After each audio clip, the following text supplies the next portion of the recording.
Hey everyone, welcome to the Bookmore Show in the world headquarters down here in Windhaven, and special guest, Mr. Jackson. Well, how you doing? I'm good. The specialist of guests. Specialist of guests. So, I like it. We were at the house last night watching some of the Abundance 360, and a lot of the conversations was around AI. AI? What now? Yeah. Who? What? Chat what? Yeah. ChatGPT. Okay. Not TP. Okay. So the level at which that conversation was happening was obviously way in advance of what we're talking about. But still, it's on everyone's mind. ChatGPT, no need to write any content. The robots are going to do it all for us. So I've got some opinions on it. Tell me. I'm sure you have. Yeah. A lot of the strategy calls I've been doing recently are with people who have written books. A lot of the podcasts have with guests that have written the books. But the thing that is different is that it's their opinion. So a lot of the AI options, I think, are around the baseline just moves up. It's no longer as difficult to think of ideas because a robot can give you great ideas. It's no longer difficult to think about the first 50 to 60% of something because it's the facts, it's the information that's out there.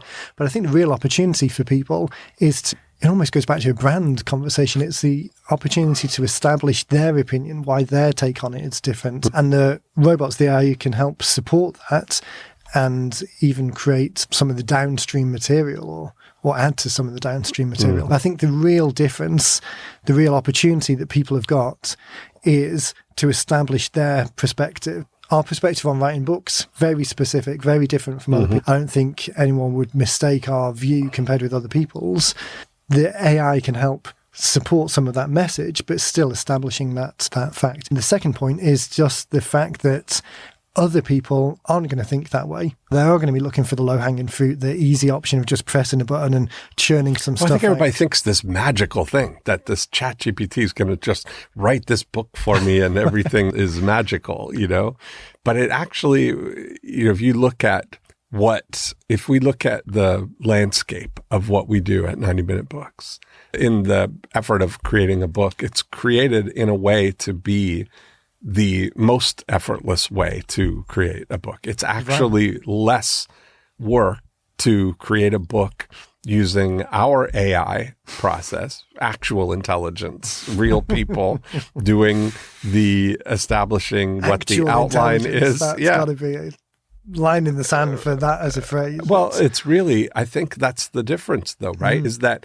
if you look at the job of work for the author, the entrepreneur, the person who, let's just back it up all the way to why would we even be doing a book in the first place? And the reason that we're doing a book is to turn invisible prospects into visible prospects and to educate and motivate people so that they think the thoughts that we need them to think, understand the things that we need them to understand, see examples of how the things that you're talking about actually work so they can draw the conclusion that working with Stuart would be a good idea. That's the job of work that we're hiring the book to do in the first place, right? Yeah. If we sum it all up in a nutshell. Now, what that comes down to then is if you're the author, you're the entrepreneur, you've got all the knowledge, you've got everything that you want to say, and it's just a matter of extracting it in the least intrusive way, the least burden of time on you to extract that from your brain, get it into a digital format. And the fastest bandwidth way to get your thoughts into a digital form, which is what we need, is through your mouth into a recording device. That's what it is. As soon as we record something that you've turned your thoughts into words, into a recording, now it's digitized. We've got the audio. We can get that transcribed. We can turn that into a transcript. We can edit it all without you having to do anything. It's such a, if you lay it side by side, it's really the easiest way. It's easier than computerized AI, right? Because you still have to then prompt all of the stuff and you're still counting on, I think ultimately the big decision that you have to make is, as the book I'm trying to write, am I trying to write a book report book, or am I trying to write a field report book. Right. And the difference is that a book report book, if all you're trying to do, and we've used AI to do books like that. We just created a Medicare guide that it's all facts. It's all things that are already known and available on the internet. We're compiling it, putting it in a way that is a format.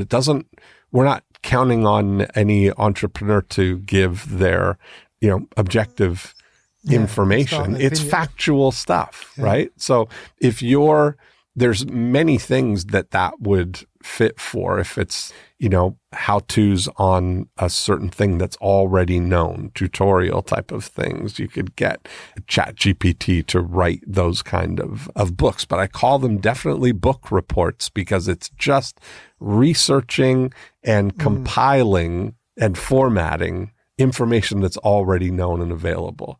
No guarantees of how factually accurate it is. We've seen, right? That's, still got to double check everything. And that requires a GPT tickler to prompt the right things that you want. It's not just, hey, write me a book on this. That's not as easy as that. But if you want to write a field report, which is sharing your subjective experience-based opinion, counsel, advice, guidance based on experience in real-world situation with supporting stories that only you have had, that's not what AI is going to be able to do. You need capital AI, actual intelligence to do that. And that's where the 90-minute book process comes in. And that's the difference going forward as well. As more and more people think, looking for that silver bullet of the easy option, the number of book report books is going to increase because it already has. An option. I think I don't remember the numbers, but the number of ChatGPT written books that are credited, these are ones that are credited in the Amazon store as a author or co-author, ChatGPT, have hockey sticked. Right. Well, I guess it's only logical that it's hockey stick because it's only been 3 or 4 months that it's even been an option. But that number is going up. There's going to be a dearth. Is a dearth a big number of them? Is that? Yes, as opposed to a glut. Yeah. I don't know. That's it. So any grammarians on the listening to this right now, I've always wondered, what is a dearth compared to a glut? I think that a dearth means there could be so many of them, an abundance of them. One of those words, now we're saying it more and more. One moment, please. Live. Hey Siri, what is a dearth? An distinguished American painter? No, that's not what I'm looking for. Hence the problem with AI. You don't necessarily always get what you think you're getting. Dearth. DEARTH. Oh, no. Sorry about that. A dearth is a scarcity or a lack of something. There's a dearth of evidence. So forget what I said. There's not going to be a dearth of ChatGPT books. There's going to be an abundance of them. An abundance. So this idea, that now becomes the baseline. There's definitely a place for those books in an overall funnel, but it's not necessarily the first thing and the most valuable thing that you could do. The thing to establish you as opposed to your competition, particularly when you're in a field that there's no shortage of financial advisors, no shortage of doctors. So to be able to differentiate yourself from the crowd, this idea of having the opinions come through and the thing that you're sharing, just as you said, is your experience and your stories, which are unique, even separate from the fact that you are, to a certain degree, pre-programming and preconditioning people to think in that way, so that the first time that they walk through the door, they're already predisposed to be aligned with your way of thinking. Yes. There definitely seems to be a silver bullet problem of thinking this is just going to be a push button. But the contrast to that, as you alluded to, is the ease of the AI, the actual intelligence option. The easiest way is just to talk about the things that you know, using a model that structures it in a way that achieves the job of work. Yeah. We do the prompting. You're the intelligence. We do, draw it out from you. Right. And everybody, it's easy to talk. Yeah. Yeah. So I think the place where it does have a benefit is potentially downstream. So we talk about often, I have a book, now what? It's not a kind of build it and they will come type problem. Although I did hear a podcast the other day where they were adamant that it was build it and he will come, they will come. Okay. Anyway, so the opportunity is, now that the book's created, you've got an outcome at the end of it, a call to action that you want people to do. And leading up to that is a table of contents that kind of roadmap stepping stones them from the beginning to the end. So the content within the book helps you elaborate your ideas and motivate and educate people to take that. The opportunity with ChatGPT is to take that to... Did I say GTP again? Yeah, you did. Every time. Hopefully, I'm trying to change them, not have them change me. So the opportunity is to have ChatGPT elaborate on some of those ideas. You've now got an asset in the book that shares your opinions on, say, 5 subjects within 5 elements within the book. Those elements are going to resonate with people in many different ways. To have the content to address each of those options, of all the different ways that people think about a particular thing, ChatGPT is a great way to very quickly brainstorm and elaborate on that. So starting off with the seed idea of the chapter title and then give me more variations will reveal ways of thinking about it that you didn't necessarily think about because you come into it with your way of thinking. So I think it definitely there's an amplification opportunity, but amplifying your ideas, amplifying someone else's ideas. Yeah. This idea of trying to be more broad once the thing is created, but that thing is yours and something that you own that can be used in multiple ways. I think that's really the hockey stick opportunity of sharing that thought wider and broader. I find that ChatGPT is a really great brainstorming partner. Right. You think about that as a great way of thinking about it. Like if you're thinking about what would be good content ideas to write articles or email follow-up things about, what would be some questions about this particular topic that I could write? And it's really good in figuring those things out and prompting like that. And that way you can use it as a guidance to get to prompt your thoughts about you answering the questions, you know? Yeah, but that's a great point as well. This idea of so bring it back to, we often use the analogy of what conversation would you have if someone just walked through the door and asked you about your business, the real world, this idea of conversational conversion to the real world example, and then repeat that or reflect that in the email. The idea that the AI is 1,000 people coming in and asking those questions, it just is such a faster way of moving through all of the talking points to be as broad as possible, not just narrow. The other thing that we've been using it recently for is with a couple of people who have got more. We've worked with a couple of clients recently who have got good Facebook skills in terms of Facebook ads. So they've got platforms and teams that can very quickly and cost effectively do a lot of split testing. So very small costs, but split test different things. So this idea of ChatGPT coming up with lots of variations around the words of a particular subject, and then these particular teams are very capable at testing them all. It's an interesting way of getting that real world feedback quicker. So should I call it this, or should I position it in this way or this? They've had quite a lot of success in that, testing it in the real world. So it's your ideas, your focus, your expertise, your opinions, but maybe just tailoring the language, something to resonate a little bit more with the audience. We've got the idea of the minimum viable book or the minimum effective book. I've got a preference for the minimum effective book, kind of pre-selling this before it actually gets written and finished. So hopefully no one's going to beat us to it. But those two books are exactly the same books, but whether one subject resonates more than the other, having ChatGPT come up with lots of variations on those themes. Well, I think that's really, this lots of, the rapid onslaught of more book options now, that there's going to be more and more to read.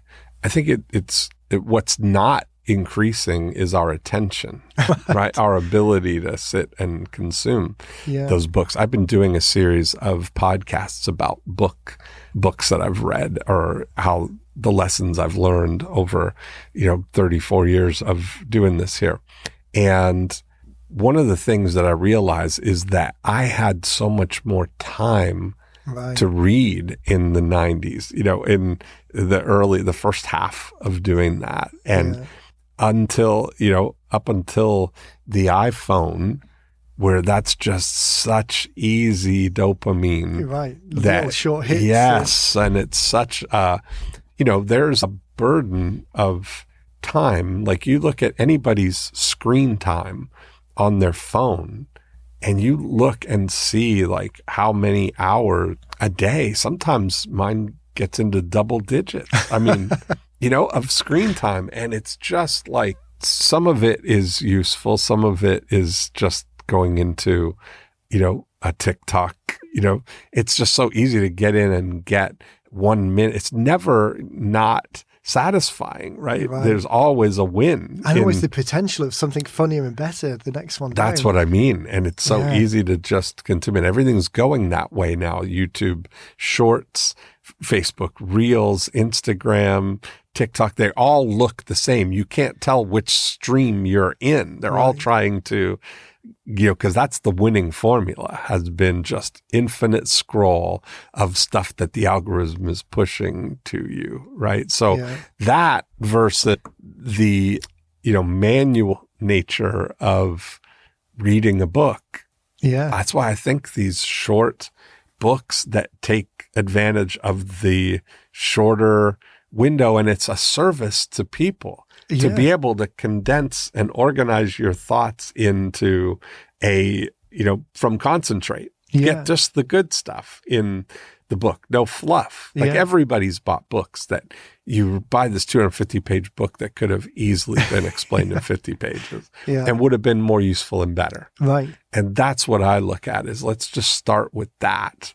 Yesterday, as we're recording today on Thursday, yesterday, I recorded a podcast with Brandon Poe, who I think so it'll probably be the show that goes live before this one. But his whole point, he's on his 4th book now. So the first one was a traditional one, 3 with us. So he was talking about handing them out at an event that they were at, a big accounting event, and had several phone calls from people where they were saying, I read it on the flight on the way home. Right. Because that's it. 50 pages, one concept. Yeah. And starts the conversation. Yeah. Yesterday, we were watching the Abundance 360 feed, and Tony Robbins was on talking about the Life Force book, which must have passed me by. I didn't even know it was one. That was exactly it's a huge book. Yeah, that's my first thing was I really want to read that. There's lots of interesting, seems like there's lots of interesting stuff there. My second thought was on Amazon, it's 728 pages. Yeah. I'm not going to read that. Right, exactly. The best one in the world. I've got the drive back up to Pennsylvania next week, so I might audiobook it because there you go. I'm guessing that it will be a 24-hour audiobook.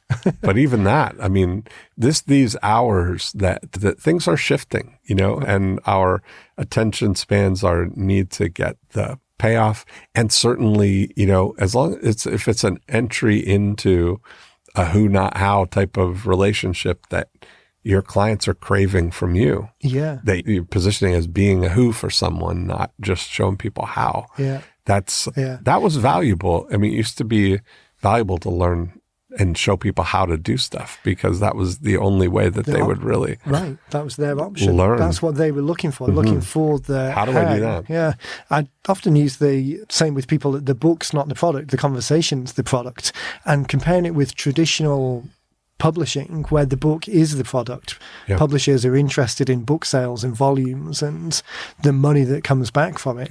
I got an email the other day from, I think it was BookBaby, one of the self-publishing services out there, and it was something that I'd never thought about before, but they were talking about chargebacks for authors. So I think the position of their email was that they don't do chargebacks. So in a traditional world, if you get your book into a bookstore, but the bookstore eventually returns it, whatever royalty that you were paid, which they gave an example, and I mean, I know how small the royalties are, but it was really a reminder that of a $20 book, you ended up with like $1.75. But then of that $1.75, for the return, they reclaimed the royalty payment, but also charged you the return shipping for the book. So you can be in a situation in a traditional world where the book is the product of actually being underwater. I mean, it's such a crazy scenario compared with, like you say, the thought that the book is an introduction to a conversation and the conversation's leading to you being who to solve their problem, which is really what people want. Yeah. That difference, the opportunity that I think people need to know now about the robot side of things is it's not a silver bullet. It's people are going to just press a button and try and get it for them, but that's going to be a low value piece. There's going to be a lot of them out there. So to separate you from the competition. It's really establishing your ideas, your perspectives. And that's why it's building that rapport, why people want to work with you. And we're saying all of this with only knowledge of GPT-3. That's why I want to really say that, because I have not had a chance yet to interact with GPT-4, which may be, if we're to believe everything that we're hearing, it may be the equivalent of having a graduate student working for you to just set them on a task and write the whole thing. It may get easier, but I think it's still about But it's still more book reports rather than field reports. And that's the thing. There's no other way. This is the best way. And that's what people really want, the differentiator of a, field report. I look at all of the books that I've been talking about on my series of the most impactful books in my life they're not book reports. Right. They're field reports from people who actually created insight and can articulate it and share it in a valuable way that I get from it. I think about what Robert Cialdini, I think about the 6 weapons of influence and persuasion, that those aren't technical, just book reports. Those are based on thinking, observing, setting up experiments, executing the experiment, analyzing the data, and coming to his, explanation of it in a way that you can see that when you get somebody to take some initial action, the odds of them taking the next step are exponential, And that's kind of where that was one of the thoughts that led to using a book as the first step in something. If I've got courses about how to take great photographs of people, and I am offering a book to people called How to Take Great Photographs of People, that if I'm offering the people who download my book a weekend experience of an immersive, course on taking great photographs of people, odds are they're going to be very interested in that because they raised their hand to tell me. Yeah. The congruency of it, it's such a clear path. When you think about mapping out that journey from the conversation starter to the first easy way of getting started, that kind of mafia offer in the profit activators. But it's all of the psychological benefit of a book, all of the credibility that it carries and all of the authority, to be able to bottle that up into something that also meets their attention requirement and gives a clear next step, an obvious logical next step. That's where the real difference comes in. Yeah.